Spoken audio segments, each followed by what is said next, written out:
thème important prévu par les ordonnances Macron, qui interviennent d'ailleurs sur ce point dans la droite ligne de la réforme d'août 2015, dite la loi Rebsamen, c'est la fusion des IRP, autrement dit des instances représentatives du personnel.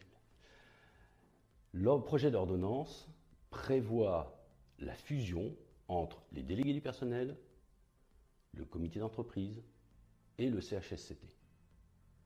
En quelque sorte, une DUP, connue de beaucoup d'entreprises, délégation unique du personnel, mais cette fois, le texte va plus loin. Pourquoi va-t-il plus loin?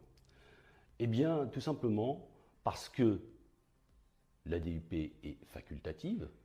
Une entreprise de moins de 300 salariés, peut la mettre en place à son initiative. S'agissant de cette nouvelle instance regroupée, dont le nom est d'ailleurs Comité social et économique, eh bien, ce comité social et économique est l'instance de droit. C'est-à-dire qu'une entreprise n'aura pas le choix, sauf à conclure un accord, pour scinder les instances comme elles le sont actuellement. Mais le principe sera la fusion de ces instances.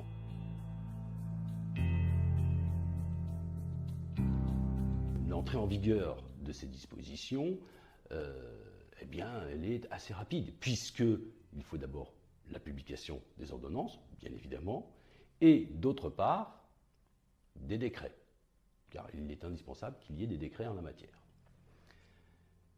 Mais les entreprises auront la faculté, si elles le souhaitent, de proroger les mandats des instances actuelles pour ne mettre cette instance en œuvre qu'au cours de l'année 2018, par exemple. Sachant qu'en toute hypothèse, les mandats des instances, comités d'entreprise, CHSCT, délégués du personnel, eh bien, tomberont en décembre 2019.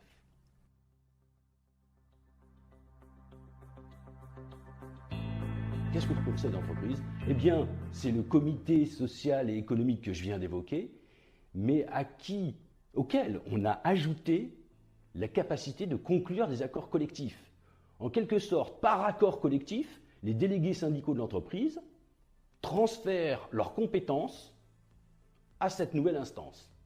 Donc là, pour le coup, on aurait un regroupement des DDP, du CE, du CHSCT et des compétences des délégués syndicaux, même si les délégués syndicaux demeurent en place.